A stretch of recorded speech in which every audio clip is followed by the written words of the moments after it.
नमस्कार, बहुत स्वागत है आपका खास खबर में। मैं हूं आपके साथ ऋतु ज्ञानवानी। बुलेटिन की शुरुआत करेंगे बड़ी खबर से। बिलासपुर से बड़ी खबर मिल रही है। रायगढ़ में मारपीट के मामले ने तूल पकड़ लिया है। रायगढ़ अधिवक्ता संघ ने सीजे से मुलाकात की। बार एसोसिएशन के साथ चीफ जस्टिस की मुलाकात हुई है। सीजे के संज्ञान में पूरी घटना लाई गई है। हाईकोर्ट बार परिसर में भ्रष्टाचार का पुतला फूंका गया है।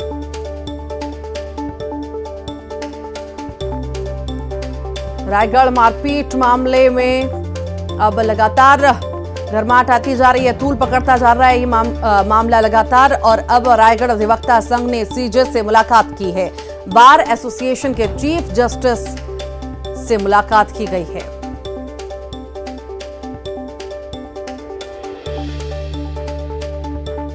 रायगढ़ मारपीट मामले ने तूल पकड़ लिया है। रायगढ़ अधिवक्ता संघ ने सीजे से मुलाकात की है। बार एसोसिएशन के साथ ही चीफ जस्टिस की मुलाकात है। सीजे के संज्ञान में पूरी घटना लाई गई है।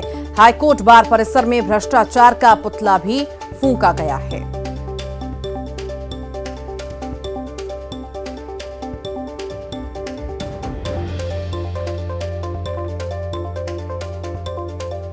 बार एसोसिएशन के साथ चीफ जस्टिस की मुलाकात। सीजे के संज्ञान में सारी घटना लाई गई है। एचसी बार परिसर में भ्रष्टाचार का पुतला भी फूंका गया है। बता दें आपको, अब रायगढ़ मारपीट मामले ने तूल पकड़ लिया है। रायगढ़ अधिवक्ता संघ ने सीजे से मुलाकात की है और बार एसोसिएशन के साथ चीफ जस्टिस की मुलाकात हुई है। सीजे के संज्ञान में पूरी घटना लाई गई है। एचसी बार परिसर में भ्रष्टाचार का पुतला भी फूंका गया है।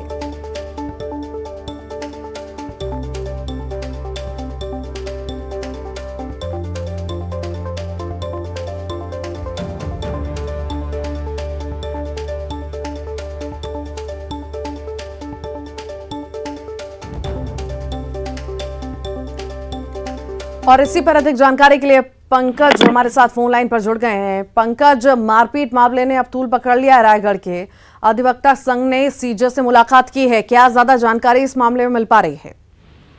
बिल्कुल, ये तो आपको बताना चाहूंगा कि अधिवक्ता और राजस्व के बीच का जो लड़ाई है वो लगातार तूल पकड़ता ही जा रहा है। आज तीसरा दिन है। एक तरफ जहां पर पूरे तहसील कर्मचारी बिलासपुर के नेहरू चौक में धरने में बैठे हुए हैं, पूरा काम का ढप पड़ा हुआ है। लोग यहाँ सुबह से आते हैं और खाली हाथ लौटना उनको पड़ जा रहा है। काफी परेशानियों का सामना करना पड़ रहा है। वहीं जो राजस्व के द्वारा जो अधिवक्ताओं के ऊपर मारपीट का आरोप लगाया गया है, वो आज रायगढ़ जिला अधिवक्ता संघ के पदाधिकारी आज हाईकोर्ट पहुंचे और हाईकोर्ट बार एसोसिएशन के जो पदाधिकारी अध्यक्ष है अब्दुल वहाब खान, उनके साथ मिलकर के चीफ जस्टिस से सीधे मुलाकात की। और जो लगातार प्रदेश भर में जो राजस्व में जो भ्रष्टाचार चल रहा है, ऐसा आरोप लगाते हुए उन्होंने सीजे के संज्ञान में मामले को लाया है और कहा है कि जो अधिवक्ता जब भी जाते हैं वहां पर तो उनको बगैर पैसे के उनके कोई भी काम नहीं होता। हर मामले को वहां पर पेंडिंग कर दिया जाता है। यहाँ तक कि उनके प्रकरणों को खारिज भी कर दिया जाता है। ये सारी चीज संज्ञान में लाने के बाद हाईकोर्ट बार एसोसिएशन के जस्ट बाहर में जो परिसर है वहां पर राजस्व भ्रष्टाचार को लेकर के एक पुतला बनाया गया और उसको पुतला को फूंका गया। जी ऋतु। जी चलिए, बहुत शुक्रिया जानकारी को साझा करने के लिए। मुख्यमंत्री भूपेश बघेल ने पंजाब विधानसभा चुनाव को लेकर जालंधर में प्रेस कॉन्फ्रेंस की और इसी मौके पर सीएम ने बीजेपी और महंगाई को एक दूसरे का पूरक बताया। तो वहीं छत्तीसगढ़ की न्याय योजना को लेकर कांग्रेस की न्याय को लेकर प्रतिबद्धता का जिक्र किया। तो वहीं असम के मुख्यमंत्री द्वारा राहुल गांधी पर की गई टिप्पणी को लेकर भी बीजेपी पर हमला बोला।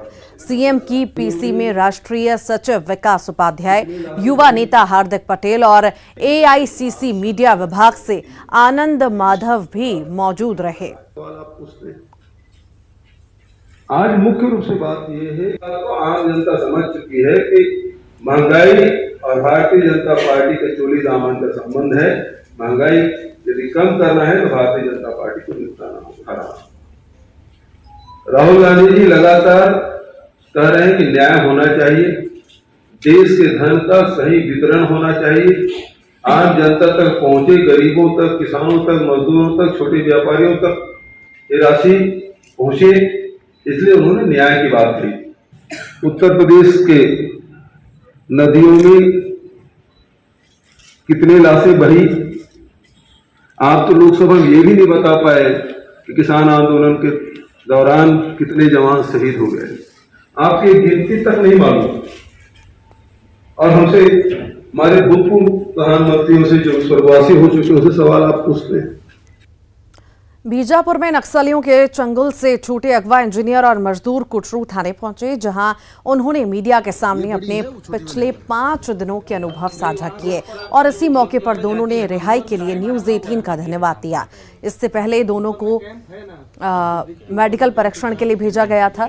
गौरतलब है कि पुल निर्माण में लगे इंजीनियर अशोक पवार और राज मिस्त्री आनंद यादव को नक्सलियों ने अगवा कर लिया था, जिन्हें कल देर रात नक्सलियों ने रिहा कर दिया है। इंजीनियर अशोक पवार की पत्नी ने अपने पति की रिहाई के लिए नक्सलियों से लेकर तमाम नेताओं से भी गुहार लगाई थी। अपने बच्चों का हवाला देते हुए नक्सलियों से पति को छोड़ने की गुहार लगाई गई थी। न्यूज 18 के लिए मैं बहुत आभार व्यक्त करना चाहूंगा और इसी के आभार से मैं सुरक्षित जो है बाहर आ गया हूँ। न्यूज 18 के लिए मैं बहुत आभार व्यक्त करना चाहूंगा और इसी के आभार से मैं सुरक्षित जो है बाहर आ गया हूँ। राज्यसभा सांसद रामविचार नेताम ने शराब के नाम पर पानी बेचने के आरोप लगाए। सांसद का कहना है कि सरकार शराब के नाम पर भ्रष्टाचार कर रही है। बीजेपी नेता ने आरोप लगाया कि अलग अलग ब्रांड बनाकर सिर्फ पानी बेचा जा रहा है। रामविचार नेताम शराबबंदी को लेकर कांग्रेस पर वादा खिलाफी के आरोप लगाए। सरकार से भ्रष्टाचार के लिए एक अलग डब्बा, शासन का खाते में शो करने के लिए अलग डब्बा, उस डब्बे में पैसा जमा हो रहा है।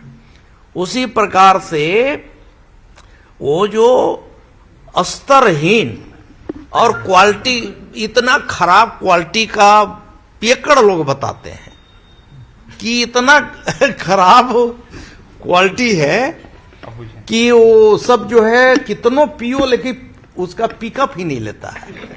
राज्यसभा सांसद रामविचार नेताम ने प्रदेश में बच्चों की मौत के आंकड़ों को लेकर निशाना भी साधा। नेताम ने कहा कि छत्तीसगढ़ में बीते 3 साल में 25,164 बच्चों की मौत हुई है। उन्होंने बताया कि साल 2018-19 में 6,448 बच्चों की मौत, साल 2019-20 में 7,406 और 2020-21 में 11,310 बच्चों की मौत हुई है। उन्होंने कहा कि बस्तर और सरगुजा में स्वास्थ्य व्यवस्था काफी बदहाल है, जिससे आदिवासी क्षेत्रों में बच्चों की सबसे अधिक मौत हो रही है।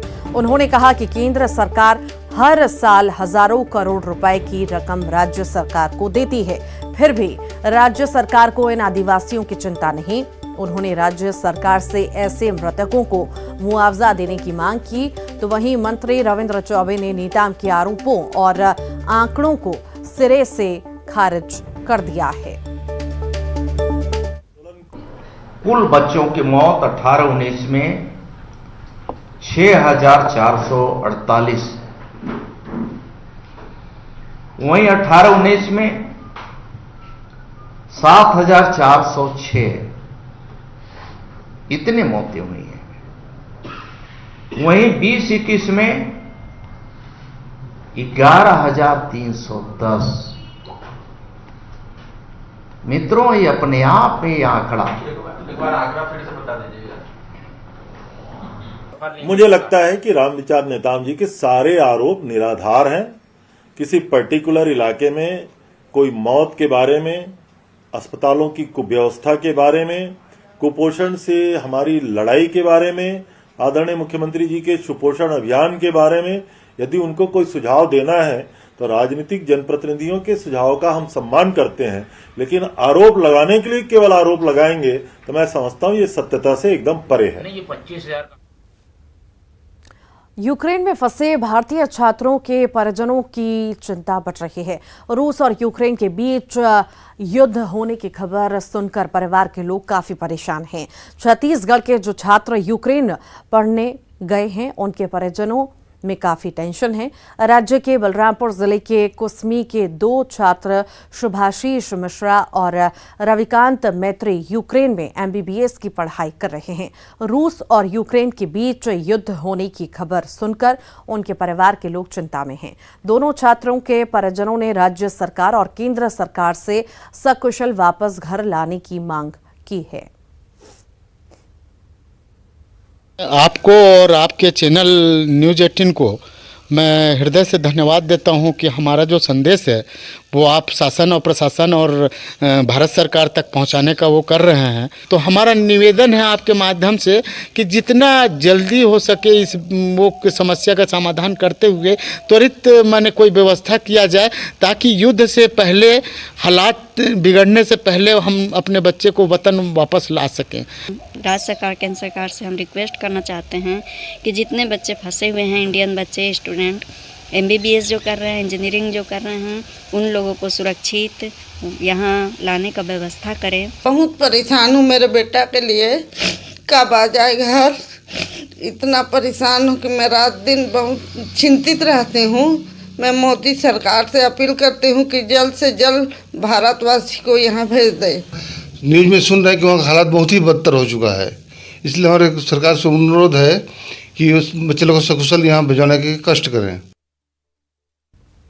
छत्तीसगढ़ के स्कूलों में ड्रेस एक बार फिर अनिवार्य हो गई है और एक दिन पहले यूनिफॉर्म की बाध्यता खत्म करने का फैसला लिया गया था, लेकिन उसके तुरंत बाद इस फैसले को वापस ले लिया गया। देश भर में हिजाब विवाद और ड्रेस कोड को लेकर बहस छिड़ी हुई है और इसी बीच Chhattisgarh private school management association ने ड्रेस कोड को लेकर एक अहम फैसला लिया। छत्तीसगढ़ के प्राइवेट स्कूलों में यूनिफॉर्म की बाध्यता को समाप्त कर दिया गया था। स्कूलों में इस सत्र के लिए विद्यार्थियों के लिए ड्रेस कोड लागू करने की अनिवार्यता खत्म कर दी गई थी, लेकिन इसे अब पलट दिया गया है। ने ये फैसला जो लिया था कि वर्तमान में सिर्फ 2 माह के लिए बच्चों को स्कूल यूनिफॉर्म में आने की आवश्यकता नहीं है, वो केवल 2 माह के लिए था और इससे पालकों को राहत थी। लेकिन इस चीज को और इस मुद्दे को राजनीतिक स्तर पर ले जाकर उसको जोड़ना बहुत ज्यादा गलत किया। निजी स्कूलों में ड्रेस की अनिवार्यता खत्म कर दी गई थी, लेकिन अचानक से फिर जो है वो फैसला बदल दिया गया है। हमारे बीच निजी स्कूल जो संघ के उनके प्रेसिडेंट है राजीव गुप्ता सर, हम बात करेंगे। सर, ये किस तरह का फैसला था और आखिर क्यों बदला गया? पिछले लगभग मार्च 2020 से लगभग 2 साल से स्कूल बंद थे, तो पालकों की मांग आ रही थी कि बच्चे, चूंकि बीच में स्कूल खुले थे, अगस्त में स्कूल खुले थे, दिसंबर तक खुले रहे स्कूल, तो लेकिन पालकों की मांग थी कि बच्चे ऑनलाइन पढ़ाई किए। लेकिन हमने, राज्य सरकार ने, स्कूल शिक्षा विभाग ने एक चीज तय कर ली है कि जितनी भी परीक्षाएं होंगी वो ऑफलाइन होंगी। तो बच्चों को चूंकि एग्जाम देने जाना पड़ता स्कूल, इसलिए पालक मांग कर रहे थे कि ड्रेस की अनिवार्यता खत्म की जाए। 2 साल से उन्होंने कोई ड्रेस नहीं लिया और अभी कोरोना के कारण आर्थिक स्थिति पालकों की ठीक नहीं थी, तो हमने कल उनके निवेदन पे बैठक करके ये निर्णय लिया कि अभी अनिवार्यता, जिनके पास ड्रेस है वो ड्रेस पहन के जाएं, जिनके पास नहीं है वो सिविल ड्रेस में जाएं। सिर्फ 10वीं और 12वीं बोर्ड में, चूंकि बोर्ड डिमांड करता है इसलिए उसमें ड्रेस की अनिवार्यता है, बाकी सब जगह ऐसे ही जाएं। इसलिए हमने पालकों के निवेदन पे निर्णय लिया था। फिलहाल जिस तरह से इस मामले को जोड़ा गया उसके बाद निर्णय बदला गया है। देखना यह होगा कि अब प्रतिक्रियाएं आम लोग किस तरह से व्यक्त करते हैं, आम जो पालक हैं उनकी क्या अभिमत है, क्या राय है। कैमरा पर्सन राजेंद्र चौधरी के साथ युगल तिवारी, न्यूज़ 18 रायपुर। और इसी के साथ ही यहाँ रुक रहे एक छोटा सा ब्रेक के लिए।